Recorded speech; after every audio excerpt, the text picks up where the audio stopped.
The internet is interesting. The smallest things can go viral and you can have your moment of internet fame. I don't think I'm speaking out of turn when I say the three of us want that on some level. But what happens when your internet fame is based on a horrible lie and you add fuel to the fire to continue to elevate your platform? Find out during this week's discussion of Not Okay. I'm Chad. I'm Matt. Have a seat, get comfortable, and enjoy episode 77 of We Used to Talk About This at Work.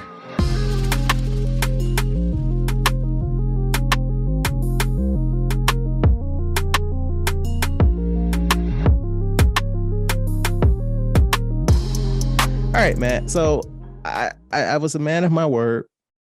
First thing Monday, I went to the post office and I shipped Cyberpunk 2077 to you via the post office and stuff. And I looked at the shipping today. It is Saturday and it is in Chicago. It has been in Chicago since Wednesday. That is correct. You had very high hopes that I was going to get this game, but then I started thinking, maybe Chad forgot that I'm in Japan and the post office doesn't work, but I didn't want to shit on your dreams. I wanted you to be happy to think I was actually going to get this game in less than a week. Hey, man, excuse me for not having faith in an American institution like the United States Post Office. I apologize. I was just trying to make sure you were good to go for this week's guest. But did you at least play something this week? Yeah, I played Fortnite. And I got a couple games. I got a couple games on my phone too that I played. Merge, Mansion. Some other games like Clash of Clans on my phone. So I got some. I got some stuff. Playing those fucking dad games. I see you. It's better than what's the thing that Candy Crush? Well, that's a mom game. Okay. Yeah. See, so I'm playing the dad game. I am a dad, so I gotta keep that stereotypes up. That's fair. That's fair. Embrace your stereotypes. Hey man, I might go out and get me some all-white New Balances. For the lawn that you don't have? Yes, just me standing on my balcony with them. But all right, so as alluded to this week, we have a gamer here and also a YouTuber. We like to welcome Arielle, the Huggable Hipster. Hello. Hello. How are you guys tonight? Or this morning as well. Whatever time it is, wherever you are. I'm good. Got my coffee, got my water. It's a mixed mac, made in heaven, right? Coffee at what time is it for me? 8:06 p.m. Oh, I'm going to be up late tonight. Speaking of coffee, I just read this article because I'm also drinking coffee that, they say like coffee makes you poop. Mm-hmm. Apparently, that only affects 29% of people. That's not everybody. So, Chad, when you drink coffee, does it make... Right. Apparently, coffee affecting you poop, it only goes for 29% of people. So is it a coincidence that people poop after drinking coffee? Yep. It doesn't happen to everybody. I have a coworker where she drinks this throughout the day and nothing happens. But me, 30 minutes after this, 45 minutes is going to go down. So this can't be a long episode, huh? Nah, we got to make this quick, all right? So this wasn't the first question I had planned for the interview portion, but Arielle, are you pooping after you drink that coffee? You know what? Most of the time I am. I'd like to report that it is a steady bowel movement as well. So it's good to know. It's one of those things I did not know that it was only 29%. That I'd like to thank the Academy for this award of being only 29%. Thank you for this knowledge. So who are you? Who is Arielle? Who's Arielle? I am a college graduate of a psych degree. I am a New York resident, but I'm also a YouTuber, and I've been doing the YouTubes for 6 years now. I'm also a published author, and I was doing music professionally, but that kind of died out because I was almost signed to a record label. Ooh. They tried to take half my funds, and I just was like, no, this isn't going to work for me. Also, I was like, cheated out of a lot of stuff in my life of where it was like, oh, music? Yeah, no, you're no good at that. So we're going to place you in this bubble here where you have to do this. So I was always told I couldn't sing, I couldn't do music properly, but I was like, you know what? Let me go to one of my other passions, and that was gaming. That was, all that kind of stuff. And to clarify, when I say cheated out, I mean so many people who were like, and I don't like saying men, but men above me in like the position of music got other opportunities in music when I was like right at that same level, and I was like, oh, okay, never mind. But yeah, right now I do gaming journalism. Hold on a second. Do you want to double down and say white men? I mean, I don't want to say white men, but it was white men. Right. and as someone who who is American Israeli on my father's side, it always it seems to be the people who and I don't mean this as cynical as it is going to come off, but it's always the people who kind of have it handed to them who get those opportunities, and I have to work twice as hard because of that. And I'm just like, sometimes I just want someone to be like, oh, hey, here you go. But then it wouldn't be as worth it, No, it would. It would. But no, like you should have kept up with the music. Like, isn't that what all the rappers, I know I'm not saying you are a rapper, but isn't that what all the rappers do in their music when they're like, oh yeah, this teacher said I wasn't shit. Now look at me. No, I did. And the thing is I still do music, but I do it for, just purely enjoyment purposes as a hobby and everything. I'm actually currently working on a project with a few of my friends right now, so you guys might see something drop in like the next month or so. Oh, okay. Yeah. Okay. Should we follow you on Spotify or something? Like you yourself, not like I don't think I even have a Spotify page anymore. I had it for the Casual Nerd podcast, but I think that was it. All right. Well, okay. Well, you're really hopping along here in these questions. So you had a podcast at some point. Can you tell us about that? I did. It's interesting because I've gotten questions about this several times. I just never answered it. Now I can properly do that. Oh, wait, what? Wait, are you saving this? Is this an exclusive? Yeah, no, it actually is, because I've never really answered it before, because I've always tried to find the right words to say for it, and I didn't get to until now, of where things have just been plain busy. I have a co-host, and things in her life, things in my life with me, like I upload every single day on YouTube. So for me, it's incredibly busy here. Not only that, I currently still live at home with my family, so that's currently extraordinarily busy, and trying to find time to like kind of balance things out is really difficult. So you have to figure out like, where am I going to spread myself, like like butter in certain ways? Am I going to spread myself thin here, or am I going to reserve what I need to for certain things? So the podcast right now is currently on hiatus indefinitely.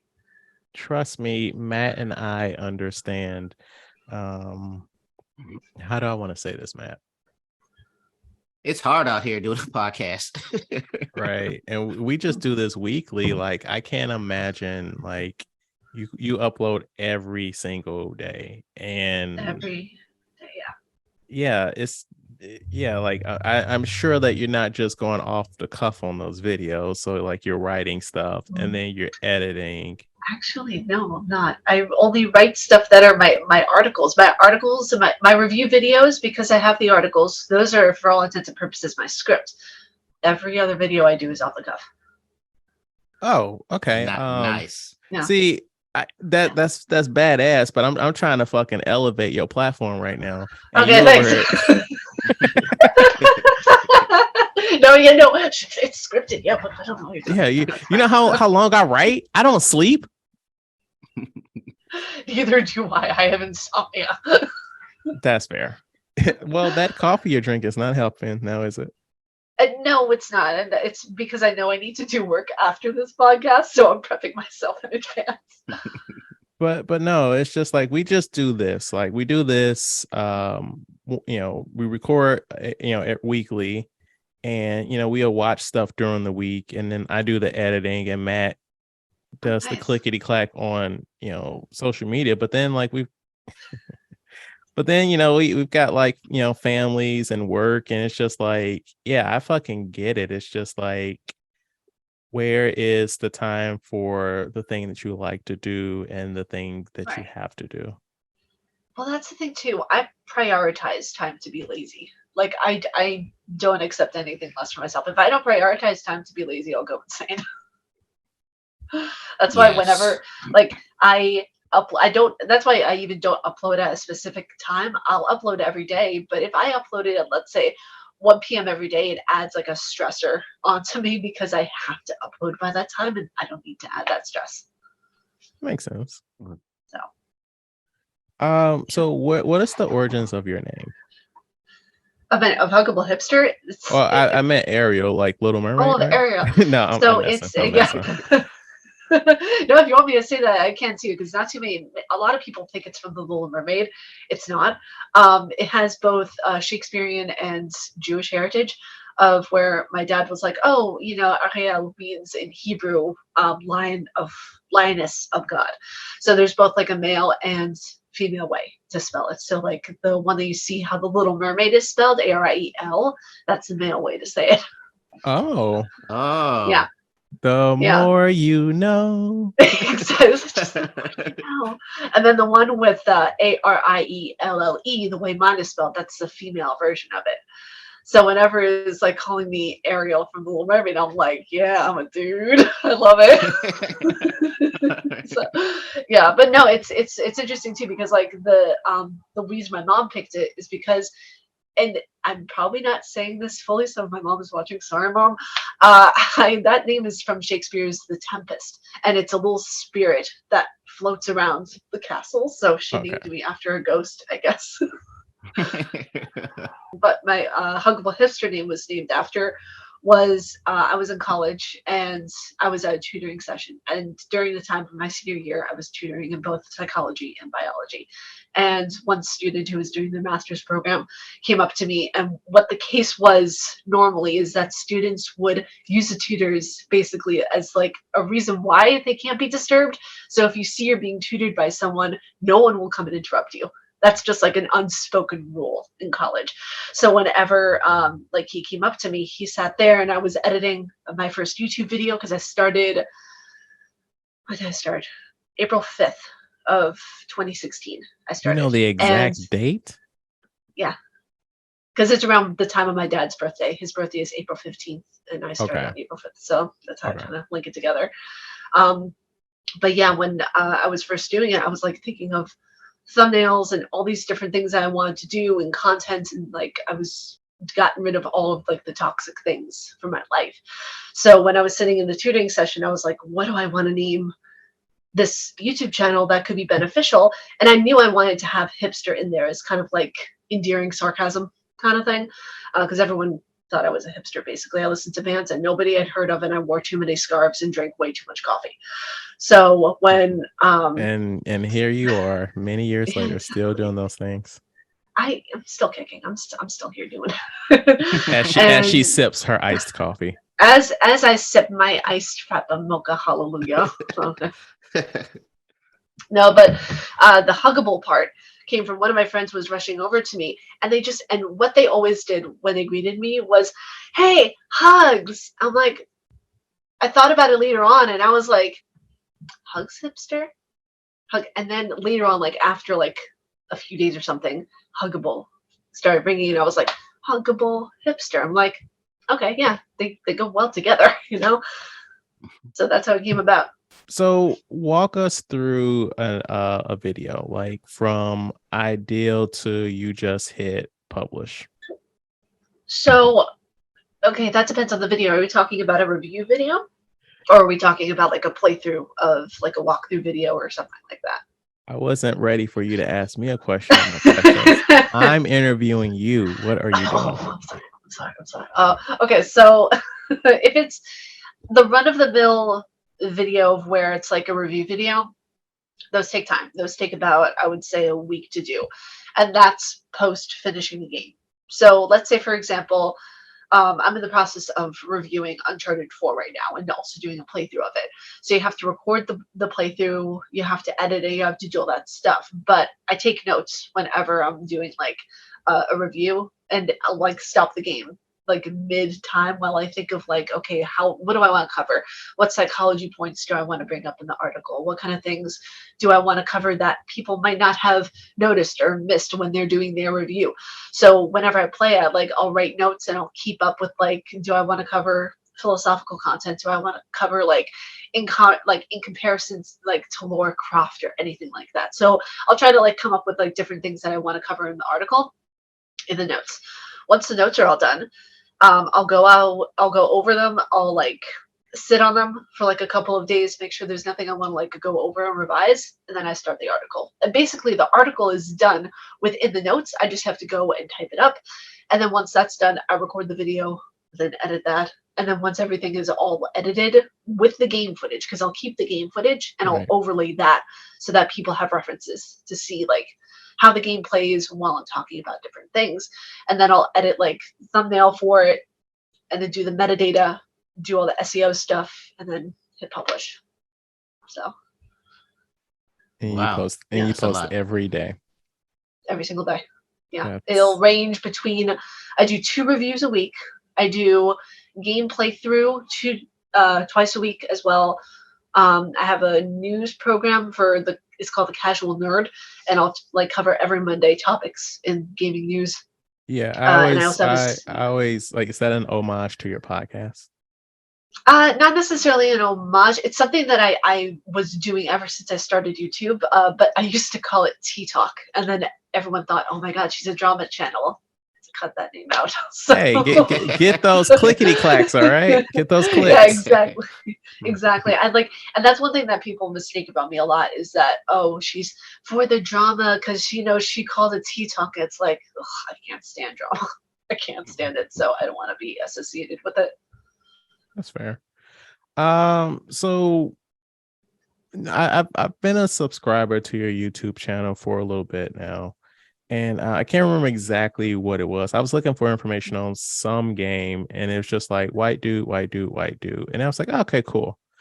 And so I've seen, a good amount of your videos, and like I'm just scrolling on YouTube, and it'd have like the stuff you put in like your community tab.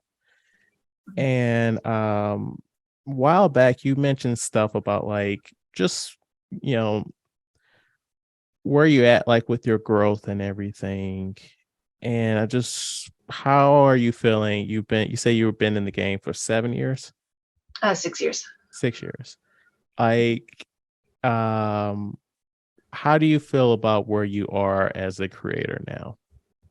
I feel it's interesting because growth is subjective, right? So whenever we see how different channels grow, we always see a lot of YouTubers compare themselves to one another. And it's like, my journey is not going to be the same, let's say, for example, as Markiplier's journey. His journey is completely different from when he started to where he is now, from where he was even at the 6-year or 4-year mark. He was already getting millions of subscribers. So I feel like for me, where I'm growing in my journey, since I've had to figure out and readjust and redo a lot of types of content to find out exactly where I want to be, I feel like it's perfect for where I am. Because right now, I think we're almost 200 people away from 3,000 subscribers. So it's become one of those things of where like this year is the fastest I have ever grown. Ever. Wow. So yeah, I mean, like every day, like not to toot my own horn, but every time I go past and I check my analytics, it's a different subscriber number. So I'm like, oh God. So I think for right now, it's really steady, good growth. I'm very, very proud of that. All right. I'm genuinely happy for you. Like, you're putting good content out, and I'm glad that more people are, getting what you're putting out there. I'm really grateful about it. Like, it's not to sound cheesy, but I'm very humbled by it. I really am. Fair enough. Yeah. So we've been at this thing for a year.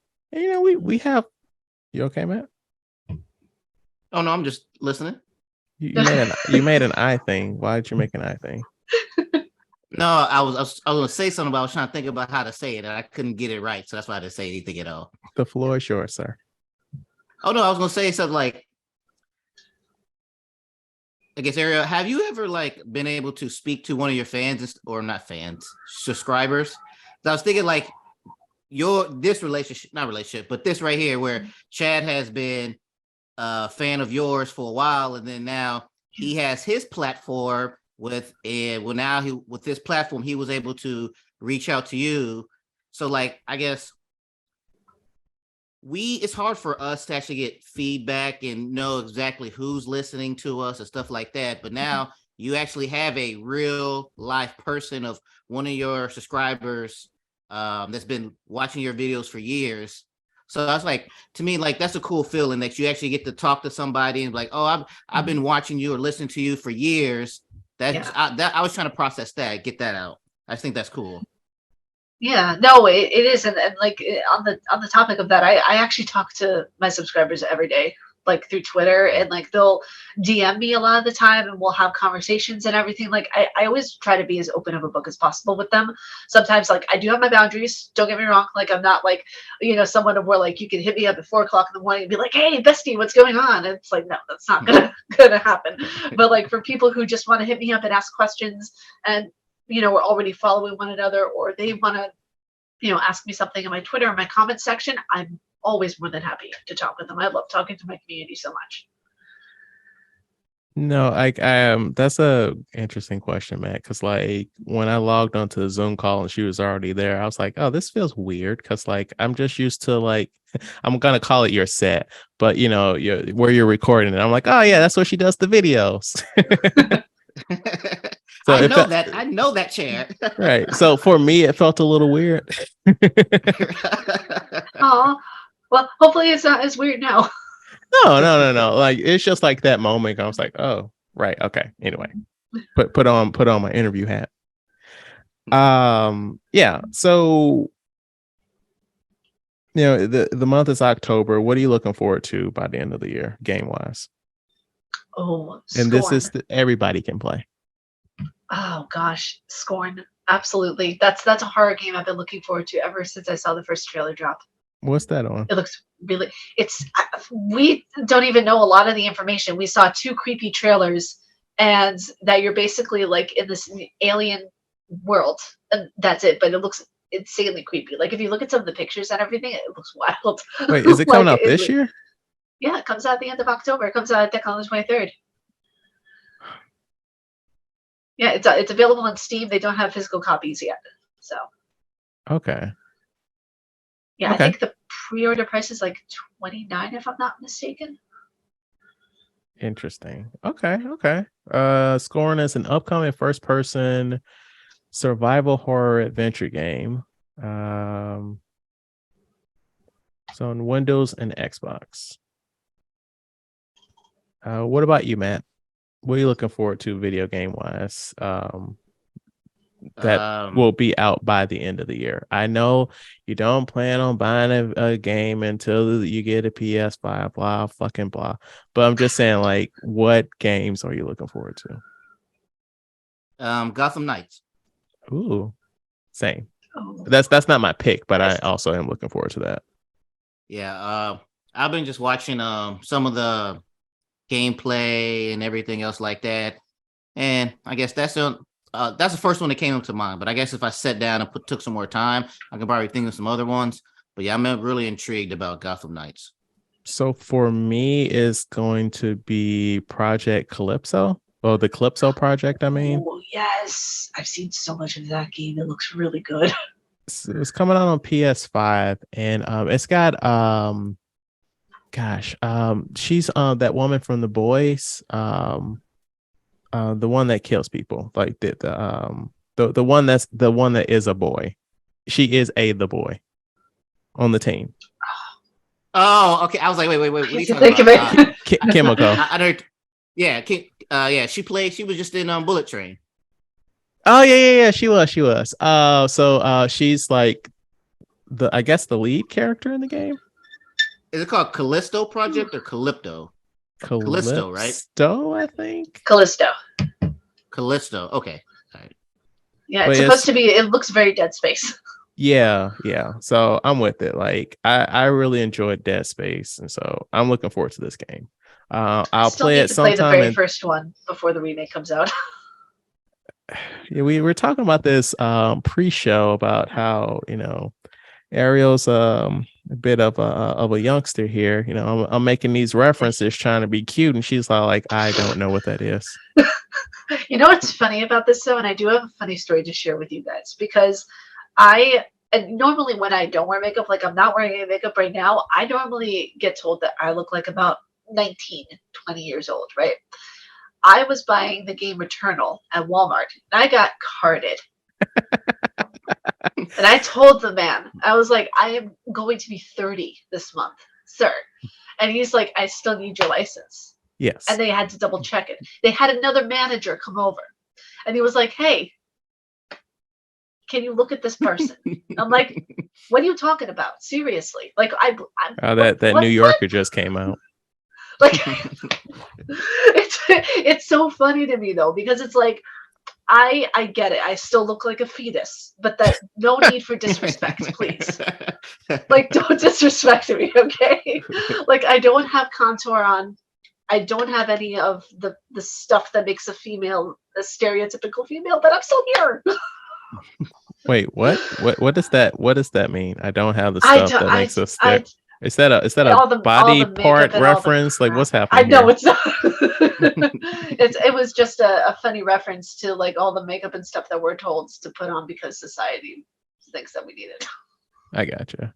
But, I was thinking, wait, they're carding for video games? Yeah, no, I live in upstate New York, so. Oh, it's M-rated. Oh, okay, I get it now. But my question to you is, why aren't you paying for a PlayStation, whatever the fuck it's called now? PlayStation Plus? Oh, because I get all physical copies if I can. I'm a collector, so I don't do digital games unless that's the only copy that there is to get. I respect that, but also I'm like, man, I'm just trying to save this fucking money at this point. I get it. And on the topic, a lot of people are like, are you going to pay $70 for a video game? I'm like, of course I will. Are you kidding me? It supports a developer. Yeah. It supports everybody involved. Like, why wouldn't I pay the $70? Look how she transitioned into that self-promotion. She has a video about this very topic. I do actually. See, oh, this is the marketing coming out. That was slick. I see what you did. No, like I do respect it, but it's just like, for me to like at this like, so like I do try to do this when I can, and Matt does as well, but like it's also like sometimes like, shit, if I can save this money, sure, I'll pay for it digitally, or I subscribe to the highest tier of whatever this PlayStation thing is, and so yeah, I've got yes, please, I get yes. that. I understand that. And it's also better of convenience too. You know, being in Japan, sometimes we don't get the stuff. So it's like, if I can just download it, I can play it now versus wait of trying to get it shipped from Amazon or something like that to get it. So it all depends. And also, your local library is a great resource. Not yours, man. I mean mine in America. Well, my library might be good out there. I don't know what they have. Haven't been to a library since, good old 2008, but Actually, that's probably true. It was the last time where I took my son to get library books. That's probably the last time I was there. Yes. I was trying to reserve Gotham Knights, and the library only has the Xbox version, and I'm like, that's the worst kind of discrimination, the kind against me. It's actually interesting. I just bought the Arkham Knights game, and everyone's like, you need to play the other games. You need to play the other ones. So I got the other ones on Steam for like a really great price. I'm looking forward to seeing those because I've never gotten a chance to play the Batman games before. Because I'm a big Batman fan. Because she's a youngster, and I'm a fetus, remember? Yeah. Like, I remember the day that Arkham Asylum came out, and I went to Kmart to buy it. I remember that. Now you're showing your age out here. I know. I fucking know. Kmart. I had a mullet and a flannel on and shit, because Kmart, Midwest, And I remember. No, you know what? I remember the very first video game I ever played was on the GameCube, Resident Evil 1 remake, when I was 10. Oh shit.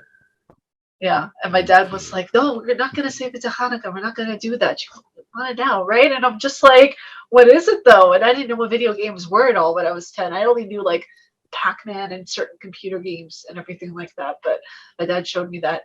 I a whole new world. I like your callback. Matt, did you feel something when she literally just said my first gaming experience was on the GameCube? Yes, I was like, yes, she that fetus talk. Yeah. I mean, but with all respect, like my daughter's first was the PS5. Like she was sitting on my lap and I was playing God damn it. What's the one with the little robot? It came free with the PlayStation 5. Oh, I was about to say Astro Boy. Astro's Playground. I was about to say Astro Boy.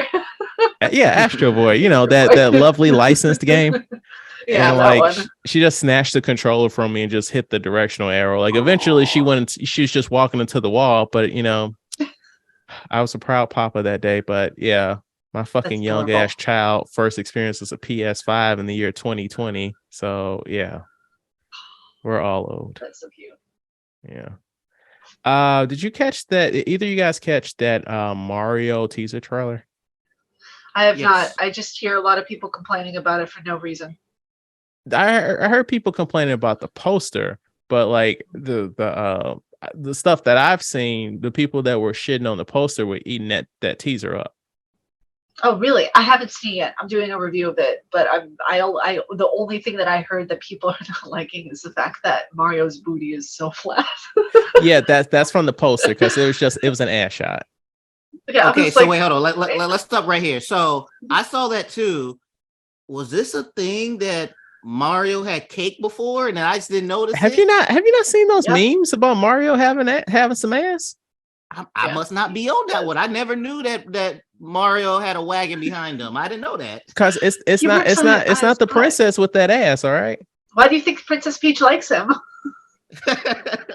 So I was like, they was like, oh, Mario ain't got no ass. I was like, wait, this is a thing that we're doing now? Yes. I can show you some literature after the show. All right. I gotta see what I'm missing out on. All right. So loosely, because we don't want to corrupt Arielle's thoughts. What are your thoughts on the trailer? The teaser. I enjoyed it. Then I had my son watch it, who, is in love with Mario, and he was so excited. He couldn't wait to see it. He laughed at the joke parts. Yeah. So, but really, I was concerned. I was waiting to hear the voice. Yes. So, what was your thoughts, Chad? So I've been looking forward to this movie since they announced it like 3 or 4 years ago. I'm a big Mario fan. I'm not near my Mario shit now, but I had Matt send me some plushies from Japan. I stand for Mario. I like everyone else was not happy about Chris Pratt being Mario. I was honestly a little skeptical about this whole cast, but from the voice work that was featured in this trailer, I'm like, oh, I see y'all trying to be voice actors now. Okay, this is not your standard celebrity just doing their own voice situation.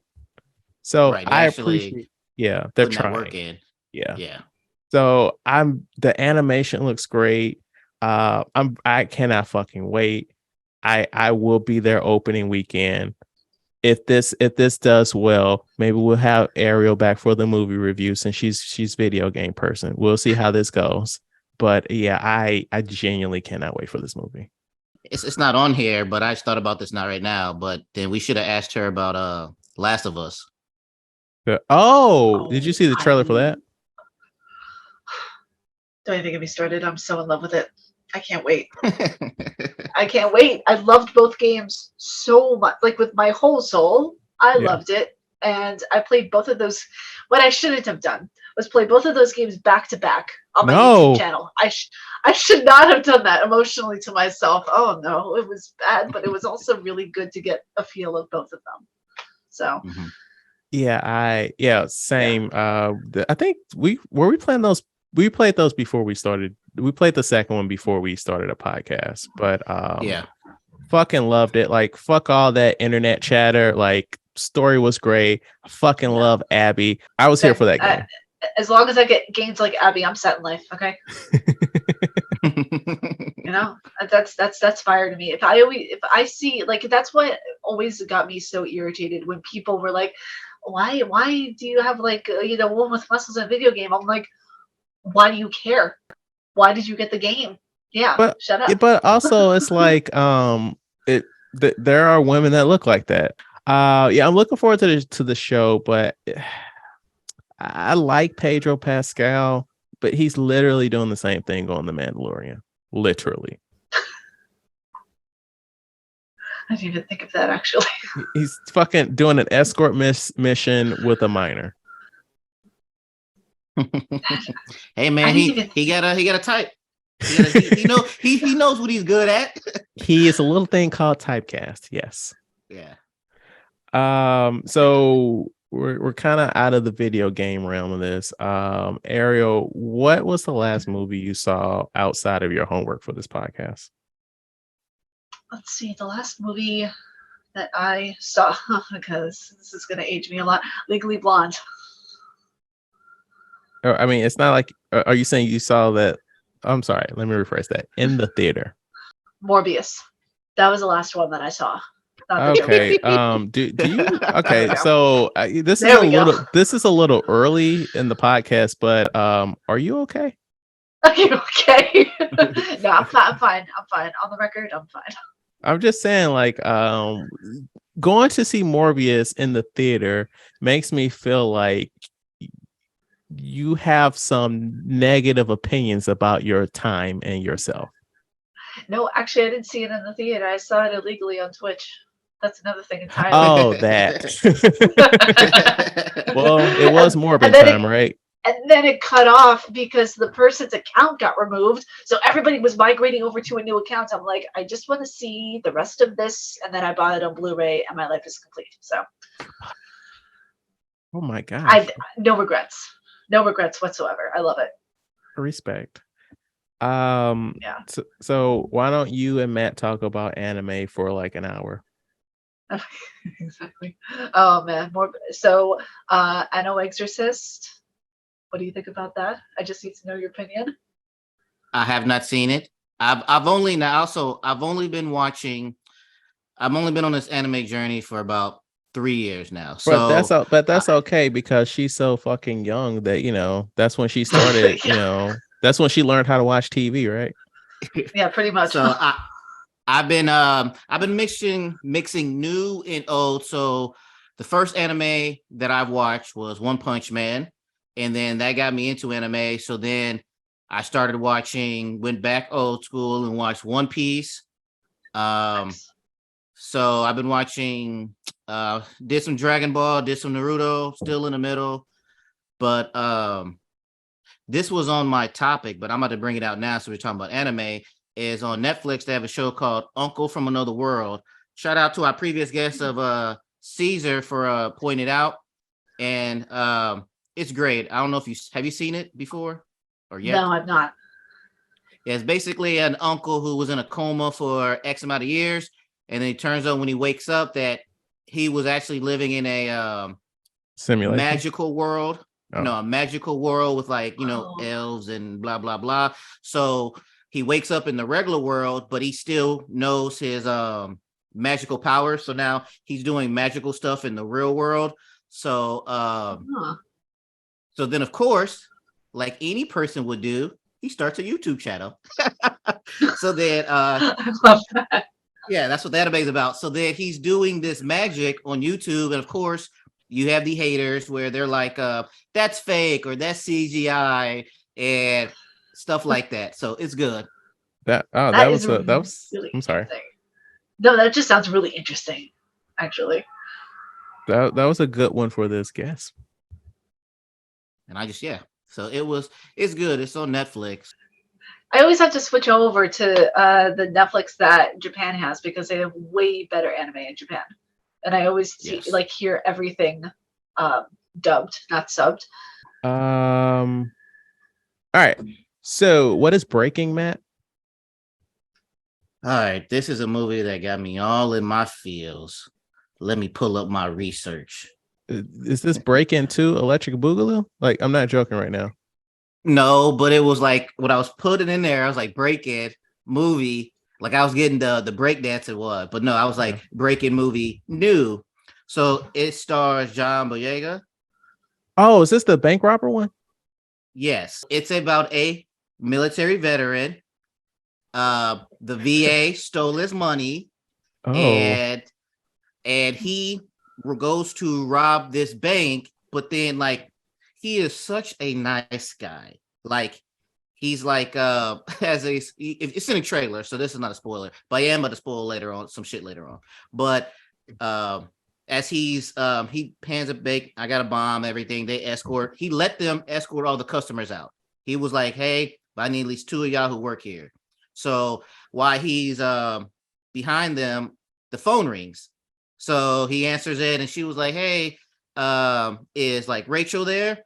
And because she needs the help with her account, blah, blah, blah, blah. And he's like taking the note down and everything else like that. And he was like, she'll be here later. He hangs up and he gives it to one of the hostages. He was like, hey, give this to Rachel. She's going to need this later. He's like super nice in this movie. But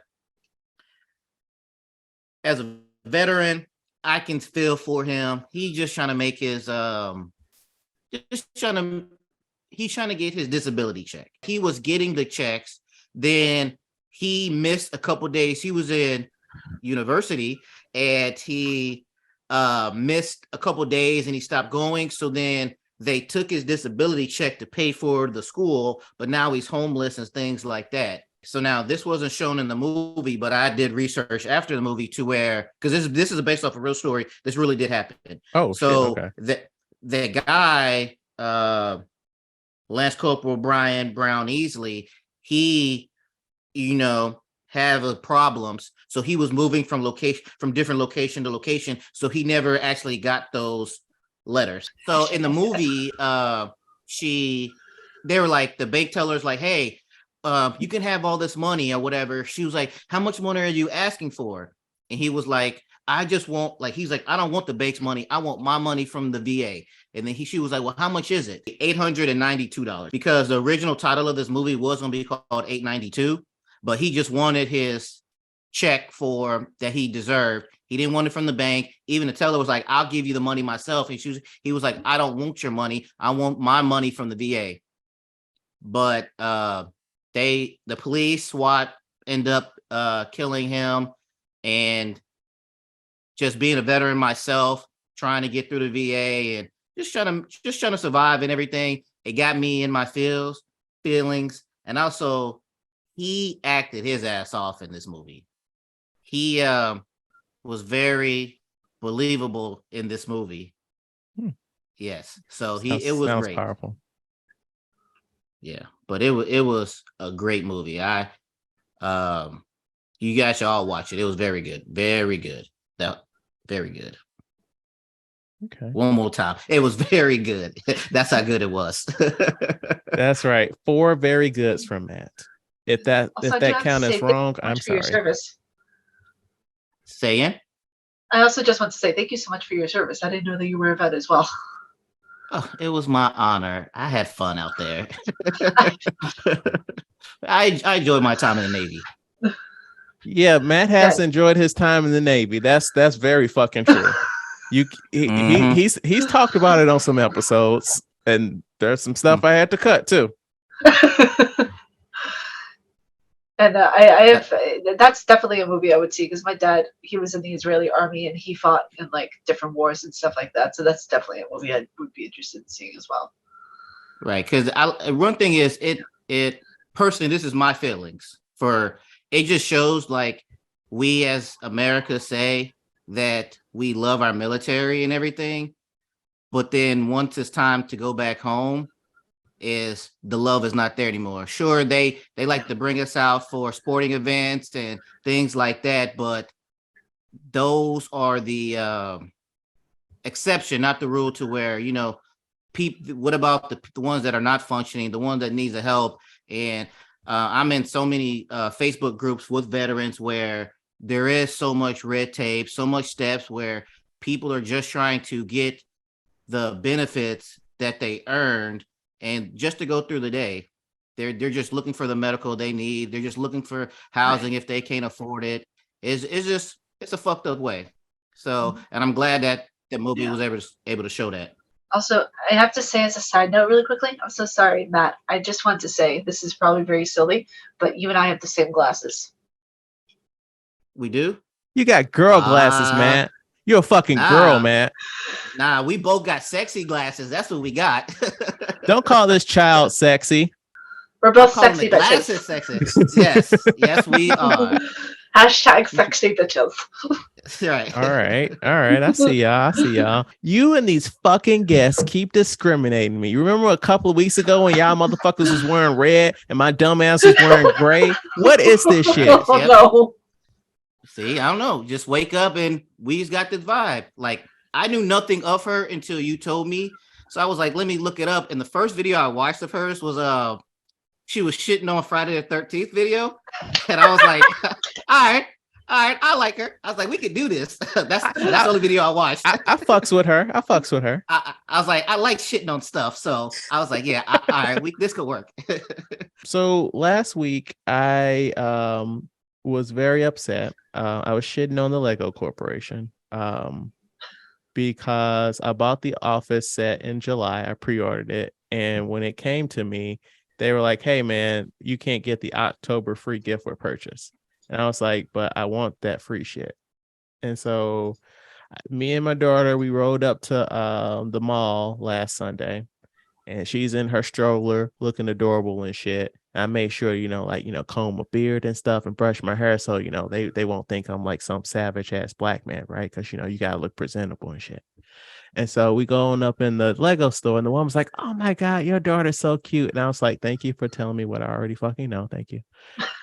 And I explained what's going on to the manager, and he's like, he looked in the box that they shipped the Office in. He's like, "I got you, fam," just to make sure it was there. And he gave me that shit. He taped that shit up and he's like, "Be on your way." And I was like, "Oh, I was ready to be mad right now, but okay." So I just want to come back on here and just say, the Lego Corporation, they've been nothing but good to the world as a whole. And yes, I continue to verbally suck their dicks. Lego, send us some free shit. Please send us some free shit. We love free shit. I'll build some goddamn Legos live on YouTube if you guys send us some shit, Lego. So I caught a movie in the theater. Have either of you guys heard of Smile? I have not, but I want to see it so much. It looks so good.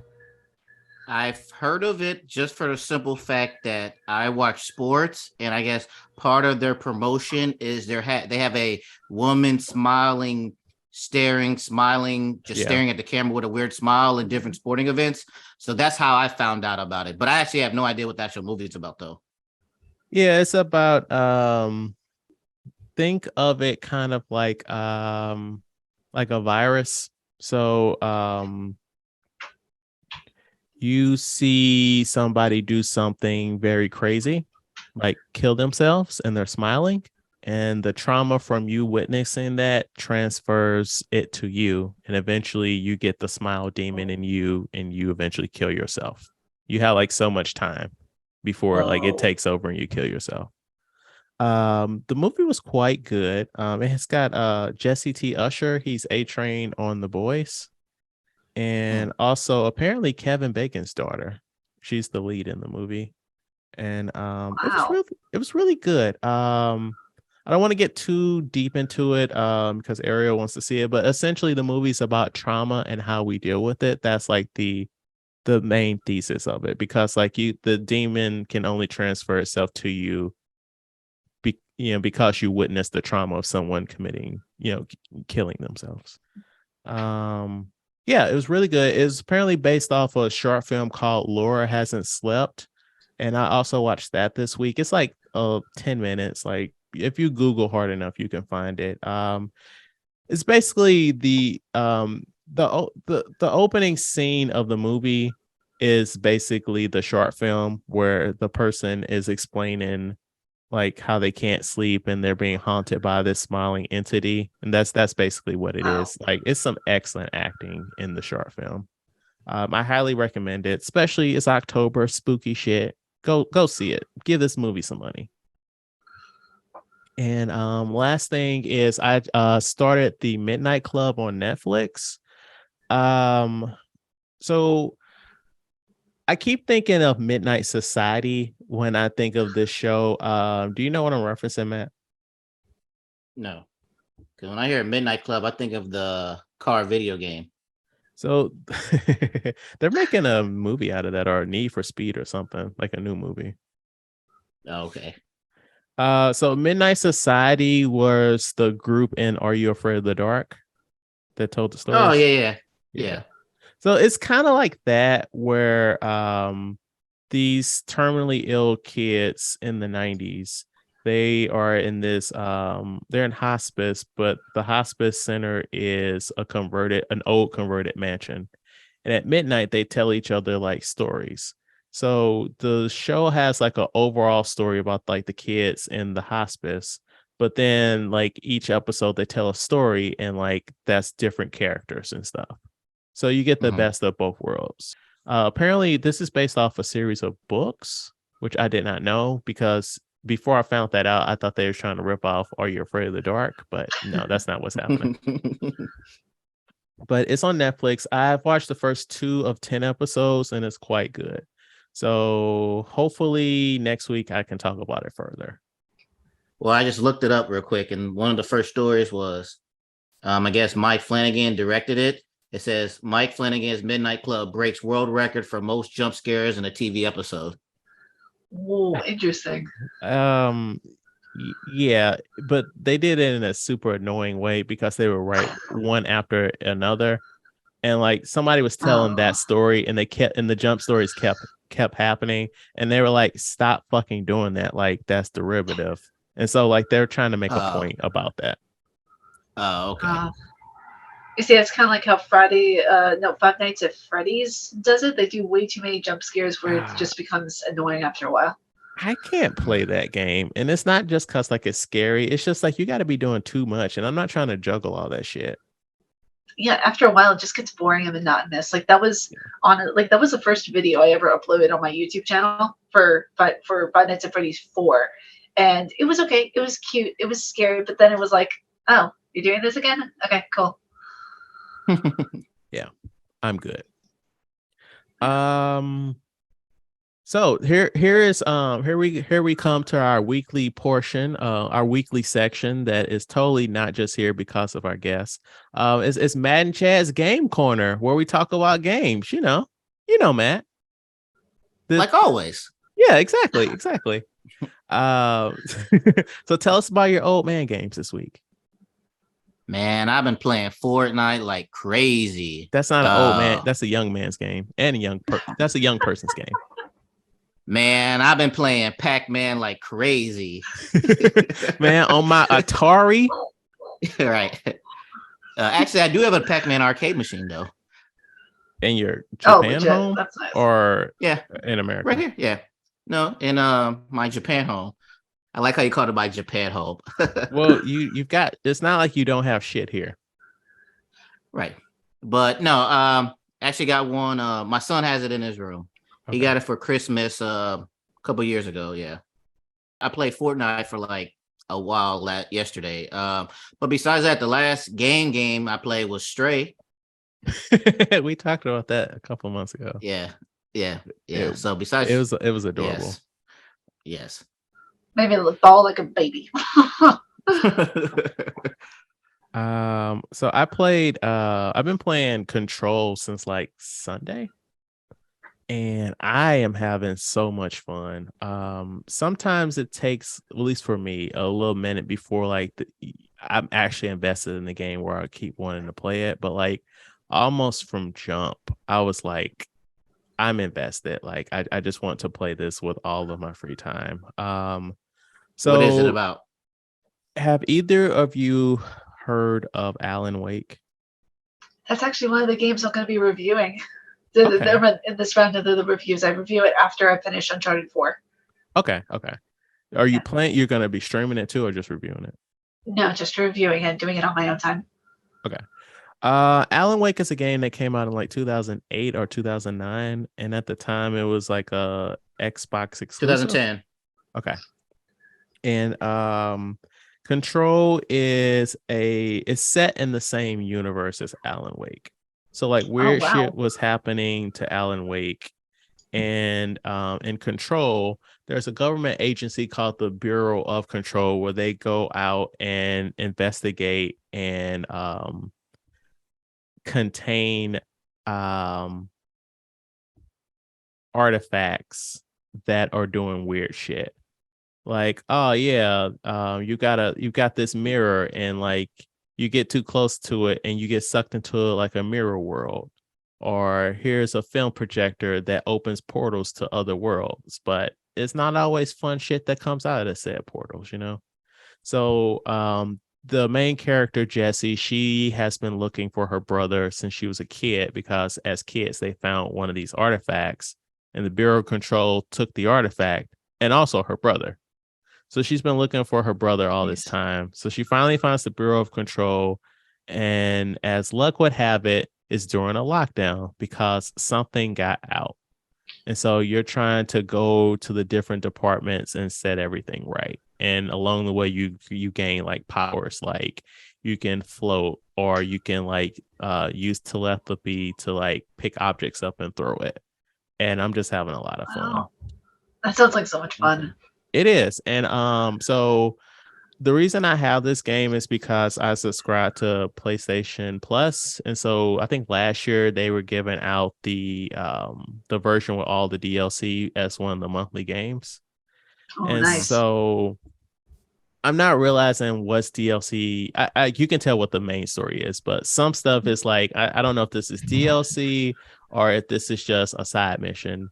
So I took this one side mission and I'm doing some stuff, and then Alan Wake pops up, and I'm like, oh my gosh. It's so that mission was actually DLC. So like I do appreciate how, like, since it's been years since it's come out, it's all stirred in together. So it's like, it's not like, you know, when you buy a game when it first comes out and you beat it, and then they're like, oh yeah, 6 months later we got some DLC, y'all, and you come back and everything's complete except this one little new area over here, and they're like, I don't know what happened, but you know, we got a new island, but so it's all baked in. So it's like, I don't know what's new or what's not, but I do know Alan Wake was DLC. Okay. Very nice. I like how they like are meshing both of the worlds together. That sounds really cool. Yeah, because they recently re-released Alan Wake, but this time it's on PlayStation as well. So are you playing on PlayStation or Xbox? Playing Alan Wake remastered on Xbox. Okay. She-Hulk episode 8. Did you see it, Matt? Yes, I did. Thoughts? I enjoyed it. Hold on, let me go back. What was episode 8 again? Daredevil appears. Yes. I love me some Daredevil. I was going to say Deadpool. Daredevil. Because I love the show on Netflix. Or should I say Disney Plus now? But yeah, I enjoyed it. I like the courtroom where their battle back and forth where he won.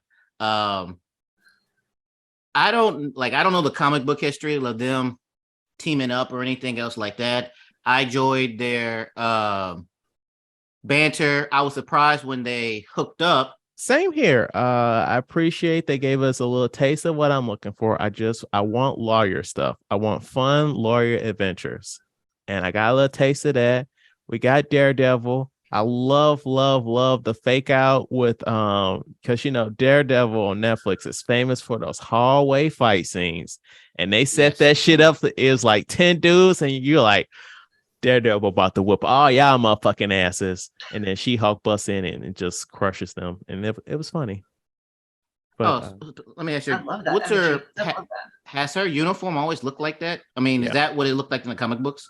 Yeah, it's not. Yeah, it looks like she's about to do some fucking track and field in the comic book. Yeah, I thought it was gonna look superhero-y, but yeah, it just looks like she was about to go ride the bike or something. She's about to throw a fucking javelin. Yeah, but okay, as long as it's good to the comic book, the colors and things like that, I guess that makes sense.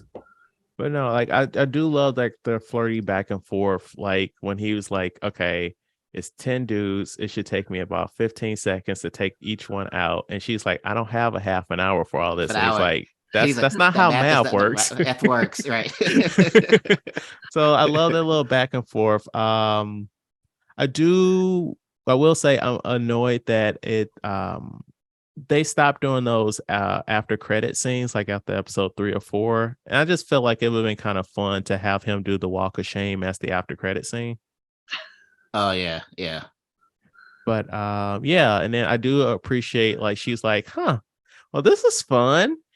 She's talking to the camera after Daredevil leaves from, them hooking up, and she's like, why is the episode still happening? Like, what is going on She's here? breaking the fourth wall. She's been breaking it since episode 1. That's so cool. I love that. You should watch it. But like, the episode keeps going. She's like, oh shit, it's the finale next week. Do we have to do a cliffhanger? And I love that. Ooh, buddy. That's actually what they did in the Joker comic. I think it was like 86 or something like that, of where it was like somewhat of the origin story of the Joker, but that's what they did in that comic book, of where they did like breaking the fourth wall. That was, I think, the first one that they did that with. And I think it was the Killing Joke. That's what it was. Yes. Yeah, and they broke the fourth wall. See, I'm showing my nerd right now. I can't help it, but I'm that's a fucking nerd. Yeah, so it truly ends with a bang, and I do really like how they still keep touching on, like, yes, she is a woman. There are things that she will do that will be perceived differently because she's a woman. Like, she literally hulks out at something, and people are like mortified. And I feel like if Bruce Banner would have did it, they would have been upset, but it wouldn't have turned into what it turned into because of her being a woman. I'm keeping it vague because I really would like you to watch the show, Arielle. I know you don't have time because you're uploading every motherfucking day, but yeah, she had time to even eat. but she has an outburst, and it's a fucking thing. I need to see it. I'm excited to watch it. But yeah, it's been nothing but solid. Well, no, that's a lie. It has been overall a solid show. Nice. Yeah. We had some bumps. All right. All that being said, that leads us to this movie discussion of Not Okay. Have you ever wanted to be noticed so badly? Hi, Mom. You wanna hang out tonight? Oh. You didn't even care what it was for. Colin! Oh, shit. What up, honey? Danny, from work. Danny. Yo, Colin! I love your videos, man. Thanks, B. So, what are you? I'm a writer. I'm looking to develop my work by traveling. Going to Paris for it. Shit. Hey, get pics. I'm gonna get lots of pics. Yeah, I'll throw them all up on the gram. Right. We have some breaking news at this hour. A string of terrorist attacks struck Paris this morning, leaving dozens dead and many more injured. We are here with the girl of the moment. You've been blowing up our Insta feed. Speaking of bombings. The internet likes to turn victims into villains. Oh, doesn't seem to be happening to me. You should be prepared if it does. We need to talk. Be careful what you fucking wish for. So what, are we supposed to feel bad for you? So we're still playing this little game here. Matt, without looking at the outline, tell me what this movie's about.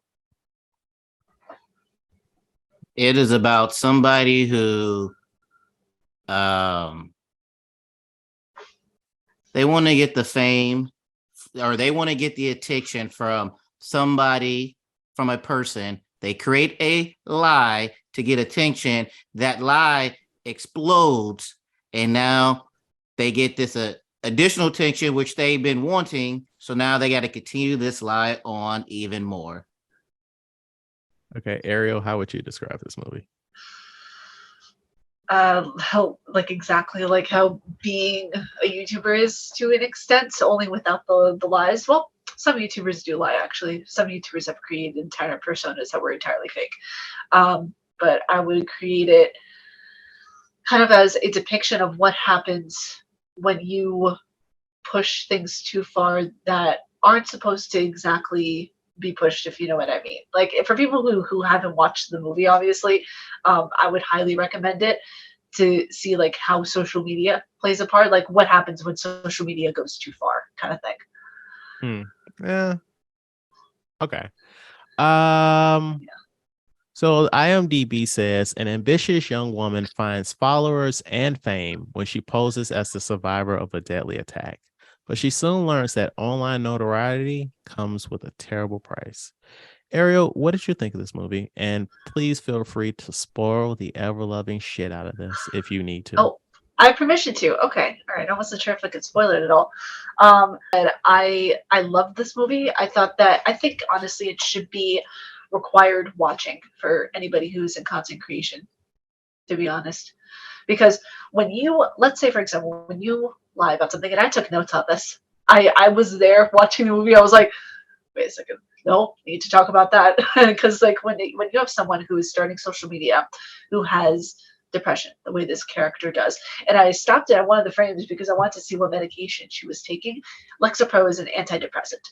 So when you look at the medication she's taking on top of what she wants out of life, on top of how she's acting with other people, trying to get in people's good favor, trying to make friends, making all of these like quirky clickbaity type gestures, like she really desperately just wants to belong. And like that, liking that guy and taking that lie too far is a part of her mental state and how she's reacting to everything. So it's like this movie is fantastic. I feel like all of like the quirky little cringy moments are just exactly what goes on with a lot of people in content creation. Not so much the lying part. And like I said, that happens too with a lot of people, but for mostly like wanting the attention, wanting to make friends, wanting to get out of your own mental headspace is a big thing. I think I should have went first because Arielle just dampened what I was going to say then. So now I got to change. I got to figure out what Okay, so I'm just going to quickly interject. So the movie opened that with a disclaimer. It said that this movie has an unlikable female protagonist. If that's the line of train, if that's the thought train you're going down? Yes, because I was going to say DC, Marvel, they need to take part and watch this movie because I like this villain story where this villain has no redeeming qualities. They don't try to make a redemption arc at the end to make the villain more likable, Black Adam type of thing. Where stop. That hasn't come out yet. I'm just saying, right? But I'm just saying, like, it's a villain all the way through, and there is no redemption where this person comes in and then like this. It was all the way through. I like that. I liked how it wasn't a cliche thing to where, she gets with, at the end, she gets with Rowan and then blah, blah, blah happens and they're friends again type of thing, where she was just left to deal with her lies and mistakes all the way through. I can agree with that. Like, I do appreciate that we didn't have the cliche ending of like she did some bullshit where she gets on stage and she says her little speech that she wrote on her phone. I was watching that. I was like, do not get on stage with her right now. I was like, and then when Rowan got done with her speech, I was like, do not get up on stage and outshine her and start doing your apology. Do not do that. But then she didn't. So I was like, okay, good. I thought that was such an impactful moment because when I saw she walks up, she gets out of the auditorium, and then it goes to credits. I was like, wait, what? She's not going to go into the room. She's not going to do any of that. I was so shocked and taken aback because normally I expect that cliche thing to happen, but that didn't. And I was like, okay, this is a pleasant surprise. No, like, but yeah, I appreciated that. Like, I too enjoyed this movie quite a bit. And it's just like so funny how like I want to say one small little lie, but like this woman over here like doing photoshops and shit and like fake posts. I guess one thing to just be like, hey, work, I'm going to Paris, and then you don't. But then like the amount of work she put into it before like the shit went down, like I find that I find that funny. But I do like how like this like snowballed into something, and it's like you could go down one or two paths. You could just be like, hey guys, before this shit even blow up, my fucking bad. Or you can roll with it. And she chose chaos.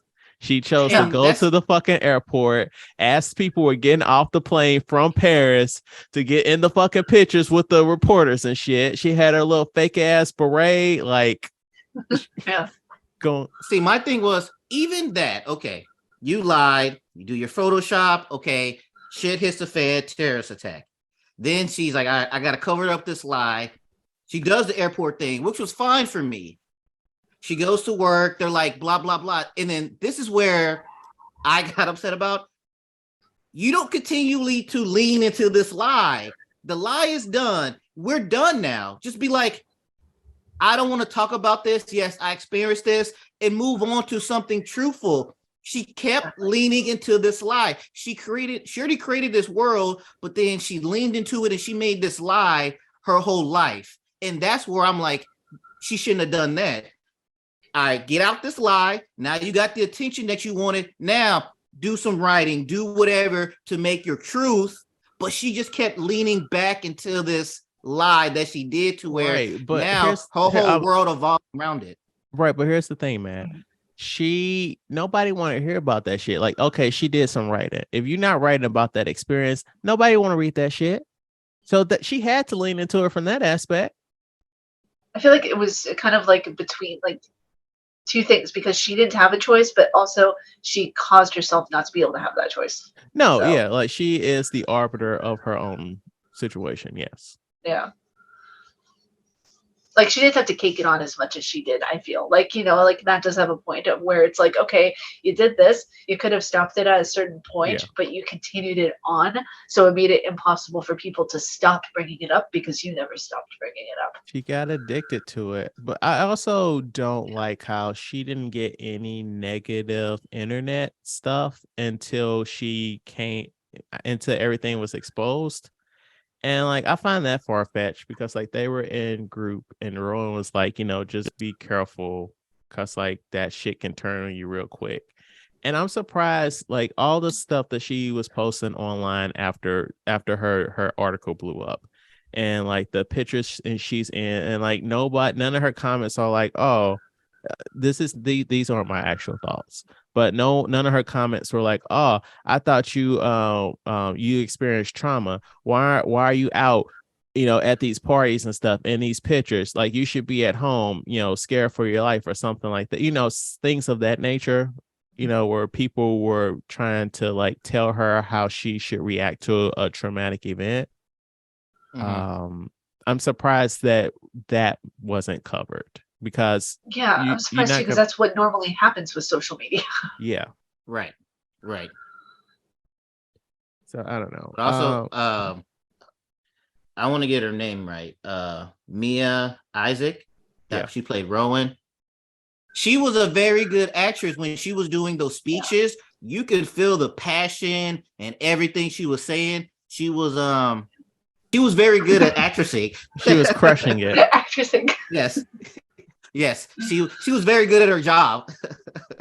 I thought that everyone really who acted in that movie, like the two worked in tandem so well together. Like when they were in that one scene where they were breaking stuff and everything like that and getting out the anger, you could see, if I recall her name correctly, Danny, breaking every. Yeah, exactly. Yeah, you could see her breaking everything. You could see her actually start to like kind of break through some of her own trauma and depression in a way, like using what she actually learned to help herself in because she didn't, you know, go through the Paris bombings, but to help herself go through her depression and everything. And she was helping her without even realizing it. Right. So I feel like in that sense, I think that movie touches on some really realistic stuff of where you need to be involved with people in order to have like a healthy mental balance to an extent. Because she didn't have any friends. Like when Rowan was like, "Oh, do you have any friends that you can talk to?" And she's like, "Well, I have, you know." Right. No, that's very true. But But no, I thought this movie was great. Also something I thought was kind of funny is I didn't think anything of it until like it was time to leave the kickball game, and the group therapy leader was like, "Come on, Rowan," and I was like, "Is that her mom?" And then like like a couple of scenes later, she's like, "Oh, spoiler, this is my mom," and I'm like, "Okay, I didn't want to assume that the two black characters were related, but movie, why are the two black characters related?" I mean, it made sense where since she worked at the school when it happened. No, but I'm just not expecting her mom to be the group counselor leader. Right. Like, Yeah, now why, that you think you about don't it, want I to didn't do even that think with of your that. mom. Right. But no, I thought that was And another thing was Danny's parents rich? yes. They could have afforded to actually send her to Paris. That's what I thought. Like later on, I was like, they have money. Why wouldn't like they could have just paid that money for her to actually go to Paris? Because she was high on her goddamn mind when she got the idea, and she's like, "Nah, I'm not gonna bother them." That guy though, oh my gosh, what the guy who looks like that comedian Peter or something? I don't know. I don't Pete remember his name. Davidson. Oh Yeah, no, the Pete Davidson. I thought that's who it was originally. Yeah. Dylan O'Brien played the shit out of that role, and I fucking love the code switching at the end when she's like, "You're from Maine," and he just went to his white boy voice, and I'm like, "Yes, thank you, I appreciate that." It was interesting because I was cringing so bad when he took out that blunt. I was like, "Oh my god, why did you?" He's like, "Sitting on both sides." I'm like, "Oh no, this is really." And it took him so long to light all the parts.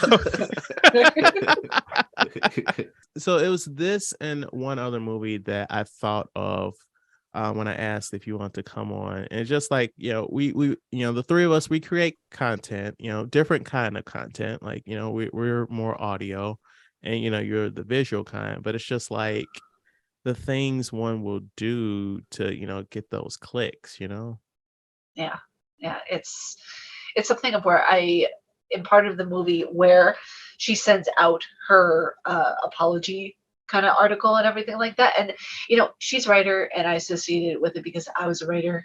Am a writer, but whenever I see that kind of like thing of where afterwards she got those notifications and notifications kept going on, I don't know what it is, but like my heart was like, it just sank, and I saw how well she acted out the moment when your soul just drops when you see negativity in your timeline or in your feed or people harassing you all the time, and it's just like, shit, they really got that on point. They really did.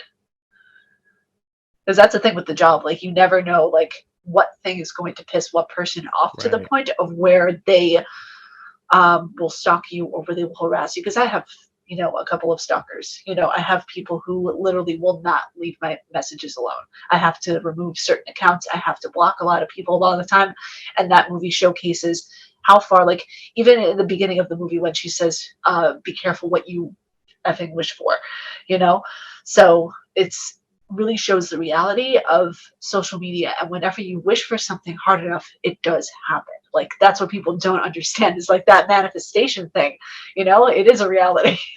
It's like the monkey's paw where you get your wish, but it is a fucked up version of it. Yeah, it is. So I'm not sure if I'm thinking about the same thing, but you asked us to remind you about some controversy that happened. And I remember a few weeks ago, you posted like a 5-part Instagram story about some shit that was going down. Like, is this the same thing or is it something different? It's a continuation of the same bullshit that was happening. I posted a tweet now would be, I think, 4 days ago, saying about like, I don't understand the hate that, a lot of gaming journalists get. We all are not, clickbaity people. We want to be able to, provide news and educate and inform and talk about our love of gaming. I'm paraphrasing myself right now, but it was to that extent. Pretty harmless tweet, I would say. But it exploded and it got like almost, I think, 300 or 400 likes on the tweet. I got massive amounts of people very pissed off at me saying, "You're not a journalist. You're not a writer. What are you talking about? Like, you go back into the kitchen." I was getting, yep. Yep. It was insane. It was one of those moments of where like for 2 days, almost 3 days straight, I was getting harassed by people, quote tweeted, being told that, well, we don't need to be educated. And it's like, I'm not talking about that in like a diminutive way. I'm talking about it in a way of where I want to discuss pieces and inform people on topics. You know, not all journalists are here to, and I hate whenever journalists, whenever they go into this thing of where they'll clickbait an article and they won't even give the information that they were clickbaiting about to begin with. So, you know, people, they just want not a reliable news source that is going to give them what they asked for. And that's all people want. Right. And I had to tell so many people that I don't make money from this. And they don't believe me. They're like, oh, you're a shill for Sony. And I did a Twitter video even on it that got almost 3,000 views on it, of where I showed the back. I was like, where am I a shill for any company in particular? Right. Right. You just got a fucking PS5 like a month ago. Like you're clearly a piss poor shill, Arielle. Like I know, right? Oh my gosh. It's like I'm obviously working for the black market Sony group. Are you kidding me? I mean, I thought you were in bed with Microsoft. I know. Don't tell anybody. I'm sorry. I'm not trying to fuck your money up. I'm sorry. Yeah, no, it's and it was one of those things too, of where like people thought that I was making millions of dollars from what I do. It's like, no, I don't. And the thing is like people don't realize that, you know, if they see journalists under one umbrella, they're like, oh, you work for this company. It's like a lot of us either work for indie companies or we work on it from our own websites. Because personally, I don't work for any company. I just work from, you know, for myself, for my own Wix webpage, and I publish all of my own articles.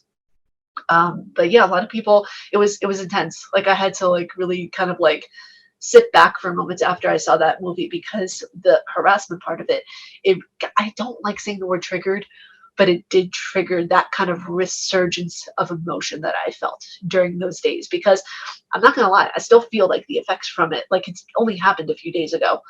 So, you know, whenever I think about it, it's like one of those things of where I'm getting, you know, how do I phrase this that way it doesn't come across sounding cocky, because I want to avoid that so much. I'm getting more followers every day.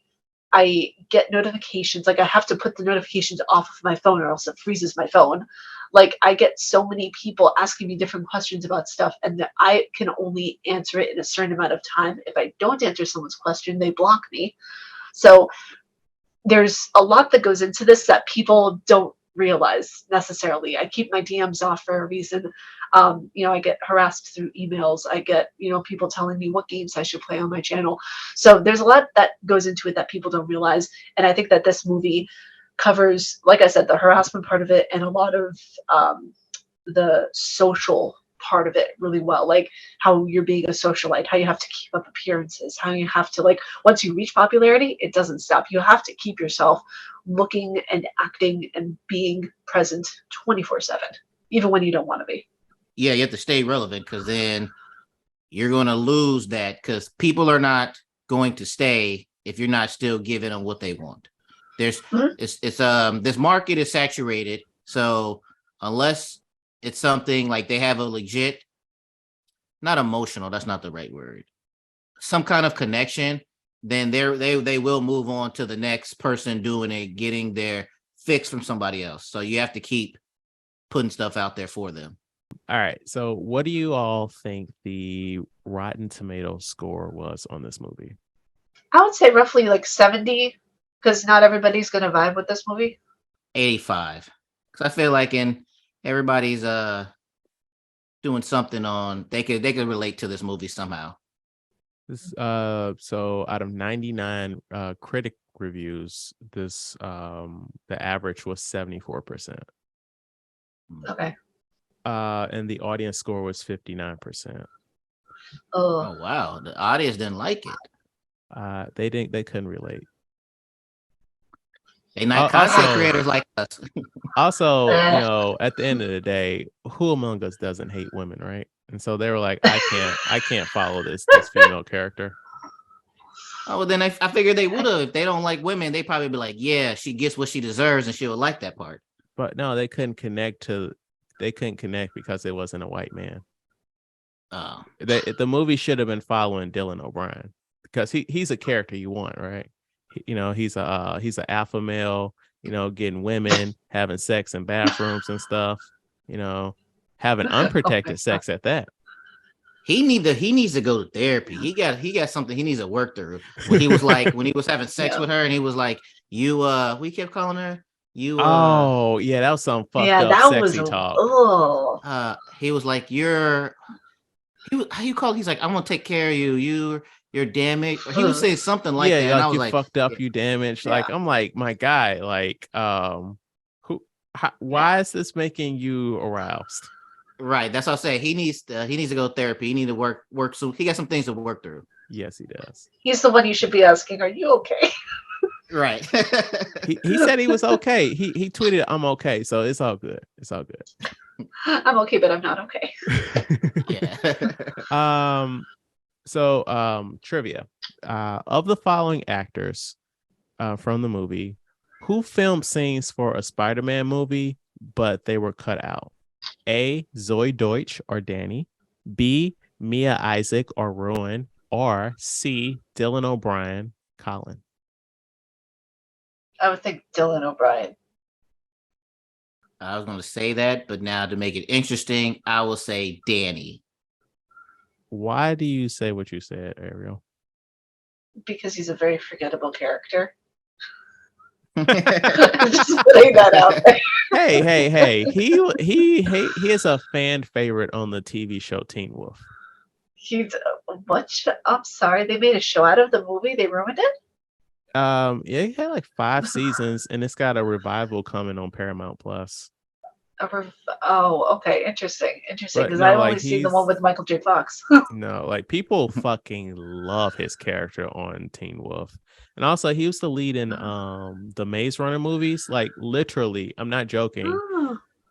The third movie almost killed him. Like, he got so hurt during a stunt that they thought he was gonna die. Like, he was in the hospital for a long time. People were like, "Is this motherfucker gonna walk again?" It was bad news bears. So he's actually like a good actor, because that's the only thing I've seen him in. He's a good actor. Okay. The answer, you're right, Matt. The answer is Zoe Deutsch. She was cast in The Amazing Spider-Man from 2012 with Andrew Garfield, but her scene was cut. But she is on the DVD, like, the deleted scenes.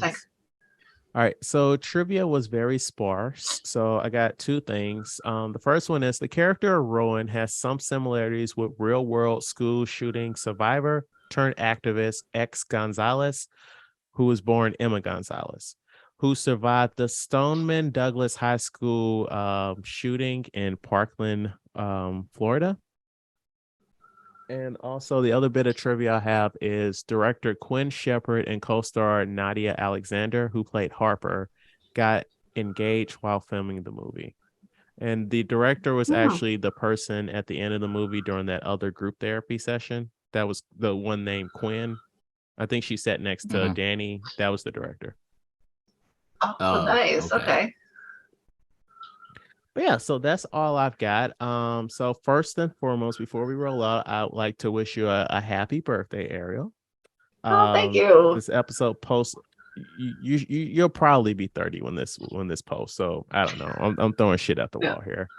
I genuinely appreciate you actually looking at the spam on your Instagram messages and being like, yes, I will be on your podcast. And you were a good sport. We the 3 of us had a good dynamic here. If you have the time, I'd love to have you back, and just genuinely thanks for shooting the shit with us. Absolutely, it was so much fun. I'm always happy to check my spam, because I never know what opportunity is going to land, or like who wants to chat. And this was just so much fun to get to chill with you guys and chat about movies and manga and anime and be identical nerd twins with Matthew. Yes. Why y'all gotta be offensive? Because it's what we do. And I enjoyed this conversation so much that I am subscribing to you right now. He saved that for the recording. Oh, that's really sweet. Thank you so much. I appreciate that. Yeah, I don't even know. I mean, we might be to 2,800 by now, because I knew we were only like 2 or 3 away. Oh, I could be 2801. I don't know. I can't say. Unsubscribe real quick. I don't know. I can't say. Unsubscribe real quick. Yeah. I'm just messing. Okay. And Unsubscribe for it. subscribe We're trying to later. see something. We're trying to see something for scientific purposes. But please plug your channel before we get out of here. Yeah, absolutely. My YouTube is Huggable Hipster. My Twitter is Huggable Hipster. I talk about everything from music to K-pop. Yes, I love K-pop. To anime to everything really under the sun, to gaming, all that kind of stuff. My channel Huggable Hipster. Right now, I talk about gaming news, psychologically gaming, where I talk about different psychological topics in the video games, gaming walkthroughs, and different types of help and advice videos for Dark Souls and Soulsborne fans. And thank you so much for listening. Please rate, like, and review our podcast on your platform of choice. If you have any feedback, please email us at weusedtotalkpod@gmail.com. Like our Facebook page. We used to talk about this at work. And follow us on Twitter, Instagram, and TikTok at We Used to Talk Pod. Come back next week when we discuss a true crime documentary, Into the Deep, the submarine murder case. And like always, I don't know if this was a good episode. I don't know if it was a bad episode. But whatever you think about it, talk about it at work. Thank you for listening.